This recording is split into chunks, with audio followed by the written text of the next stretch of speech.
Bonjour à tous, aujourd'hui nous partons pour un numéro test, donc c'est le Mandalorian. Alors celui-là, quand je l'ai vu, j'ai sauté de joie, c'est vraiment quelque chose que avec Mag on adore. D'ailleurs je fais un petit coucou à Benoît qui lui est super fan du Mandalorian. D'ailleurs vous pouvez nous retrouver sur le groupe de construction du Mandalorian, n'hésitez pas, venez sur le groupe, on peut en parler, voir un peu vos attentes. Vous pourrez voir aussi d'ailleurs ce numéro test sur la chaîne de Chris Collection. J'ai hâte de voir sa vidéo parce que lui nous fait des belles vidéos. N'hésitez pas, likez, abonnez-vous. Et on est parti pour la construction de ce numéro 1 test du Mandalorian de chez Altaïa.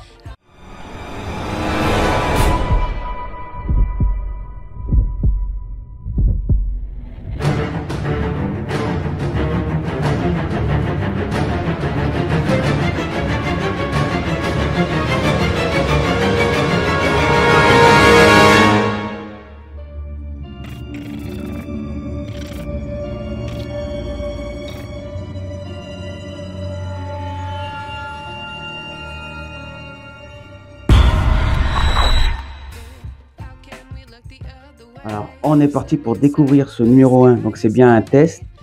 C'est une bonne idée de Altaïa de nous faire ça. Franchement, là, je pense que ça va plaire à pas mal de personnes. Par contre, j'espère que c'est du métal. Je sais pas encore. On verra ça après. Donc, ils nous disent construisez une réplique du légendaire chasseur de primes de Grogu et de leur motojet. À mon avis, il va être beau. Armes et équipements interchangeables. Grogu et Lando à répulsion incluse. Donc, on voit le Lando. Répulsion, le motojet qui fait 77 cm de long, donc ça va être quand même une belle figurine quand même. 44 cm pour le personnage et en plus je crois qu'on peut le mettre dessus. Regardez à l'arrière, il est assis dessus, donc il y a peut-être moyen de le mettre assis sur le motojet. Alors ils nous disent le modèle de haute qualité comprenant Din Djarin, Grogu et leur motojet. Din Djarin peut être exposé à côté de sa motojet ou installé dessus. Et Grogu peut être placé dans son landau à répulseur ou dans la sacoche du Mandalorian. Je pense que assis sur le motojet plus et Grogu dans son landau à côté, ça pourrait être pas mal. Alors ils nous disent aussi qu'il y a le modèle comprend le fusil à impulsion Amban de Din Djarin ainsi que son blaster IB-94 qui apparaissent dans la série de Disney+. Donc ils nous disent que le motojet est une reproduction fidèle au véhicule qui apparaît dans les 2 premières saisons. On a aussi le jetpack de Din Djarin qui est inclus. Le landau répulseur de Grogu est en métal et s'assemble. Ça sera aussi en métal, ça c'est pas mal. Donc la sacoche sera en tissu. Qui peut être pas mal, par contre avec le temps, il faudra trouver quelque chose pour pouvoir que ça s'abîme pas, quoi. Les tissus, vous savez comment ça fonctionne. Les guidons et les pédales sont mobiles, permettant à Din Djarin de s'installer confortablement sur la motojet. Donc dans les fascicules, donc il y aura les fascicules. Chaque numéro contient 20 pages qui vous permettront d'explorer la galaxie Star Wars. Donc ils vont nous parler des droïdes, l'histoire de la galactique et le guide de montage. Et là on voit pour le numéro 2. Donc dans le prochain numéro, ça sera le fusil à impulsion, plus on aura la tête de Grogu. Alors, on commence avec un petit poster du Mandalorian. Franchement, s'il ressemble à ça, il va être terrible. Là, je peux vous dire que on est plusieurs à être contents de cette sortie-là. D'ailleurs, je fais un petit coucou à Benoît qui doit être content de cette sortie. Bon bah Christophe, à mon avis, lui aussi. Donc souvent, ça change un peu au niveau des cadeaux. Par exemple, la vitrine, c'est souvent en premium. Quand la sortie est officielle, la vitrine est souvent en premium. Là, ils nous le mettent en cadeau, mais vous savez comment ça fonctionne, les tests et les officiels. Il y a toujours des petits changements. Donc là, ils nous parlent du numéro 2. Donc en cadeau, l'envoi numéro 2, il y a 3 posters du Mandalorian, donc, comme les autres, 40 par 30. Ils sont plutôt jolis. Avec l'envoi numéro 6, il y a le mug. Ah, par contre, des mugs, c'est vrai qu'on peut faire une belle collection. À chaque fois, ils nous mettent des mugs. T-shirt, donc avec l'envoi numéro 10 en taille L. Ensuite, avec l'envoi numéro 13, il y a un buste exclusif du Mandalorian, Din Djarin et de son acolyte Grogu. Et donc, il nous parle de l'envoi avec l'envoi 19. Donc, il nous parle de la vitrine, ce qui est bien pour le protéger. Par contre, il n'y a pas de lumière. Des fois, ils mettent des lumières, là, il n'y en a pas. Là, on a la feuille du questionnaire en ligne.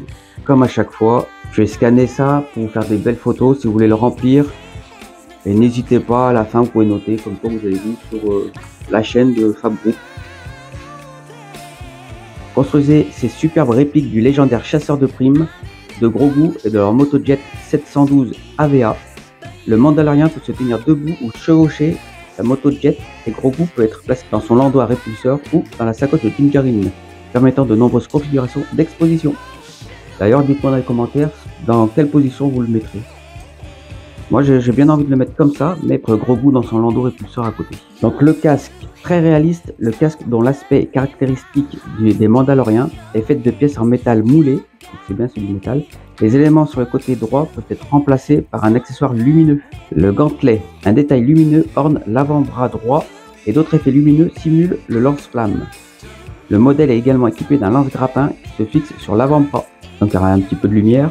Les accessoires, le modèle est livré avec des accessoires tout droit sortis de l'univers de la série Mandalorian, tels que du Beskar, le matériau de l'armure de Dinjarin, un capteur de positionnement utilisé pour localiser les cibles et un détonateur. Ils nous disent que la cape est en tissu qui reproduit la texture et les déchirures de celle qui apparaît dans la série. Il y a l'arme, les armes reproduites sont extrêmement détaillées et ont des parties mobiles comme la détente qui peut être pressée. Le modèle comprend le fusil à impulsion Amban, un blaster IB-94 et d'autres accessoires incontournables utilisés par Dinjarin dans la série de Disney.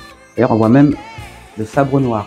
L'armure, les plaques qui protègent les cuisses, la poitrine, les épaules et le dos sont en métal, conférant au modèle un aspect et une robustesse remarquables, qui témoignent d'une qualité exceptionnelle. Cette pièce tienne grâce à des aimants. Leur position peut donc être précisément ajustée. Bon, faut que les aimants soient de bons aimants, quoi.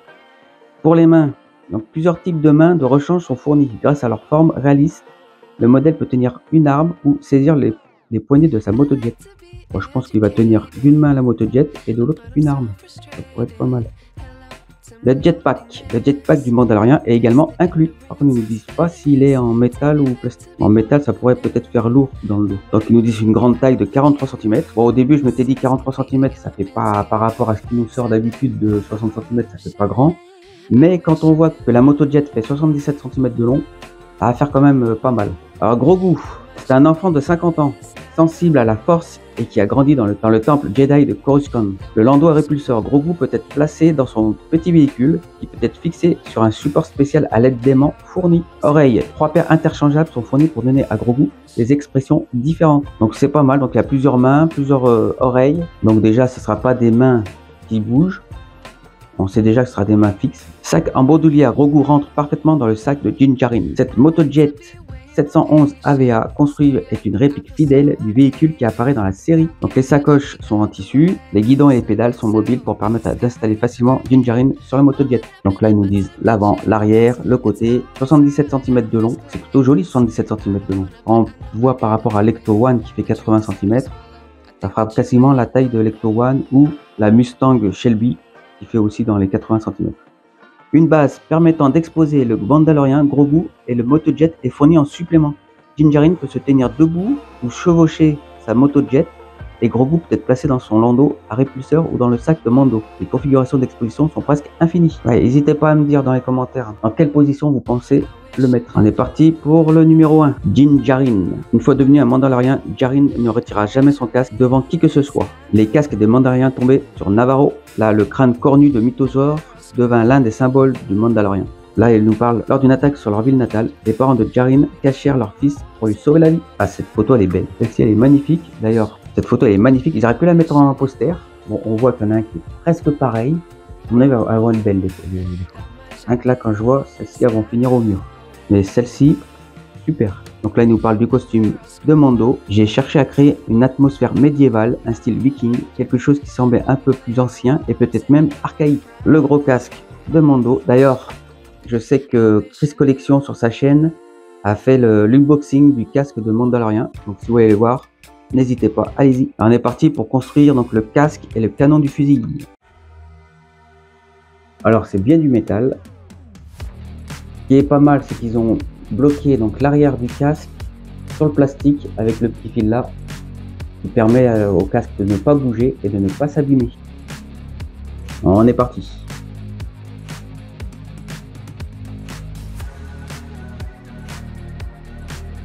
Ah oui, les petits sachets, ils sont notés, comme vous pouvez voir, Il y a A, B, C. Donc ce qui est bien, ça part comme ça. Généralement, ça part un peu en sucette. Il y a du CW, ou YC ou je sais pas quoi. Et là, ça permet vraiment. J'espère que ça va continuer comme ça, qu'ils garderont dans l'ordre alphabétique. Pour le rangement, c'est beaucoup mieux. Là, pour l'instant, nickel, comme vous pouvez voir. Alors, je suis vraiment content de pouvoir le présenter celui-là. C'est vraiment une collection à ne pas louper. Donc, vous commencez par le bas, hop, vous l'emboîtez, après le haut. Ça va tout seul, même pas besoin de forcer.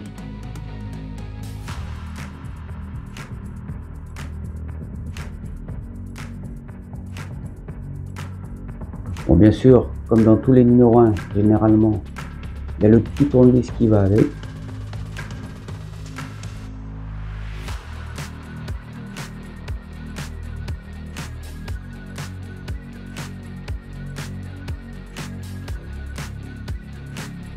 Et n'oubliez pas, comme dit Chris Collection, mettez un tissu quand vous travaillez vos maquettes, ça évite de les abîmer.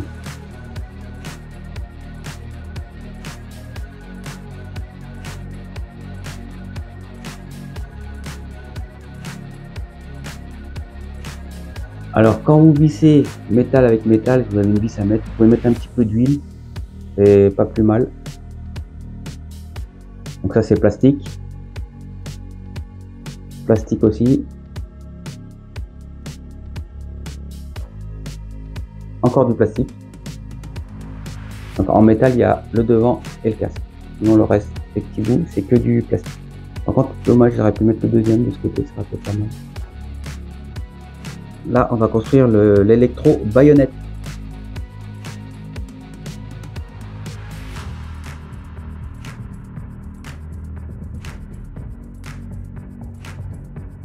L'électro-baïonnette est terminée.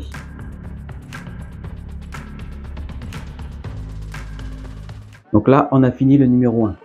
On a le super casque du Mandalorian et l'électro-baïonnette. Bon, la qualité, honnêtement, est super. Rien à dire. Bon, ça c'est que du plastique là, par contre. Après ça, ils auraient pu le faire en métal, ça aurait été mieux. Je sais pas si sur l'écran ça se voit. Mais bon, ça fait un peu le taf. Mais j'aurais préféré métal, au moins le devant. Peut-être pas ça spécialement, mais là, j'aurais pu le faire en métal. Ça aurait été mieux. Bon, si Altaïa vous passez par là, hein, métal, ça serait mieux. Pour la construction, donc le pas à pas, ils expliquent bien. C'est plutôt bien détaillé, bien montré. Là, il nous explique que dans le prochain numéro, vous continuerez à assembler le casque et le fusil à impulsion en banne. Donc dans le prochain numéro, on pourra continuer donc le fusil et celui-là, il va aller devant le fusil. Donc ça va être un beau fusil quand même. À mon avis, il va être bien grand. Ah, il nous parle du R2D2, droïde astromécano, conçu pour résister. Pareil, je fais donc sur la chaîne le R2D2 de chez Altaïa toujours. Donc n'hésitez pas à venir voir les vidéos. D'ailleurs, hâte de le finir. Celui-là aussi va être magnifique. Bon, je sais que mon petit gros goût là va finir à côté du Mandalorian aussi. Hâte aussi de finir la construction de celui-ci. On pourra le faire avancer avec le téléphone. Pour être pas mal. Là, les caractéristiques du R2D2 a été conçu pour accomplir efficacement diverses tâches allant de l'entretien de routine aux réparations avancées du vaisseau spatial et à l'astronavigation. Là, on voit Leila avec le R2D2. La R2D2 qui répare le vaisseau. Donc là, il y a le bras d'alimentation, le bras d'interface informatique, la scie rotateuse, la scie rotative, le bras de prévention. Donc, ça fait quand même pas mal de gadgets. Bon, pour celui de Altaïa, il n'y en a pas autant. Il y en a, mais pas autant quand même. La traque de Mythrol. Ayant capturé le Mythrol qui recherchait, le Mandalorien était sur le point de quitter Pagodon lorsqu'un Ravinak attaqua le Razor Crest. Le bavardage constant de Mythrol agaça tellement le Mandalorien qu'il finit par le congeler dans la carbonite. Là, il y a son arrivée sur Navarro. Là, c'est la rencontre avec le client. Din Djarin reçut une puce de Krif Narka de la guilde des chasseurs de primes. Il rencontra un homme mystérieux connu comme le client, lié à l'ancien empire galactique. Avant de partir, Djarin rendit visite aux siens. Là, il nous parle de l'armurière. L'armurière était extrêmement loyale envers les héritiers de la Death Watch. Elle était respectée et n'était connue que par son titre. Même si son peuple se cachait, elle aidait à fournir de nouvelles armes et armures aux Mandaloriens. de son refuge. Elle possédait de nombreux outils pour fabriquer des pièces dont elle avait besoin. Mais elle était également très douée pour utiliser des outils comme des armes mortelles. Là, il nous remontre le client. Et là, on a fini ce numéro 1. N'hésitez pas à me dire ce que vous pensez de ce test. Si pour vous, la figurine est trop petite, bon, pour moi, elle est pas mal par rapport au MotoJet qui fait 77 cm. Il y a quand même le MotoJet à construire aussi. Donc, ça peut être pas mal. Il y aura aussi la base d'exposition, donc pour pouvoir les faire tenir dessus. D'ailleurs, avec mon imprimante 3D, je m'étais amusé à faire un bark feeder. Bon, je l'ai pas fini, j'ai juste peint en blanc. Depuis le temps, j'ai toujours pas fini. Mais vous voyez, c'est super. Et là, c'est plutôt une petite taille par rapport aux 77 cm du MotoJet qu'on va ils vont nous faire. C'est du métal, plastique pour les petites parties. Je sais qu'il y en a qui vont me demander. Et pour le fusil, on n'a que le devant pour l'instant. Et on le finira dans le prochain numéro. Donc dans le numéro 2, ne le loupez pas. Moi, c'est sûr que je vais le prendre. D'ailleurs, vous verrez aussi les tests sur la chaîne de Chris Collection. Donc surtout, ne loupez pas sa vidéo parce que je sais que Christophe, ils nous font des vidéos super. Donc hâte de voir aussi sa vidéo de présentation du Mandalorian. D'ailleurs, sur sa chaîne, vous pourrez voir le test de Bumblebee. Il va nous sortir là. Donc hâte de voir sa vidéo du Bumblebee. Merci à vous d'avoir regardé cette vidéo. J'espère que ça vous a plu. N'hésitez pas à liker, abonnez-vous. Et on se donne rendez-vous pour une prochaine vidéo. Ciao!